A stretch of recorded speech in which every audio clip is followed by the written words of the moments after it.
ఒక ఊరిలో ఒక పెద్ద కొండ ఉంది. అది చాలా నిటారుగా ఉంది. ఆ కొండ మీదకి వెళ్ళటానికి గాని, రావటానికి గాని ఒకటే దారి. ఆ దారి వెంట మేకలు, గొర్రెలు ఆ కొండవైపుకి వెళ్ళి మేత వేసి తిరిగి వస్తూ ఉండేవి. ఒకరోజు 2 మేకలు, ఒకటి పైనుండి కిందికి, రెండోది కింది నుండి పైకి వస్తూ అవి 2 కొండ మధ్యకు చేరాయి. రెండిటికి తప్పుకోవడానికి దారి లేదు. ఏదో ఒకటి వెనక్కి నడవడం తప్ప వేరే మార్గం లేదు. ఒక మేక రెండో దాంతో తన దారికి అడ్డం తప్పుకోమన్నది. ఈ సన్నటి దారిలో వెనుకకి వెళ్తే లోయలో పడిపోతానని నీకు తెలియదా?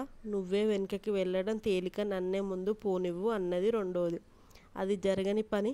నీకు కిందికి వెళ్ళటం ఎంత ప్రమాదమో, నాకు వెనుకకి పైకి పోవడం కూడా అంతే ప్రమాదము అన్నది మొదటి మేక. ఒక పని చేయి, ఈ దారిలో నువ్వు నేలకి ఒదిగి పడుకో, నేను నీ మీది నుంచి దాటి వెళ్తాను, ఇంతకు తప్ప వేరే మార్గం లేదు అన్నది రెండో మేక. నేను చేస్తే ఆ పని చెయ్యను. నువ్వు నా మీద నుంచి దాటి వెళ్తే నా శవం మీద నుంచి దాటి వెళ్ళినట్టే అన్నది ఆవేశంగా మొదటి మేక.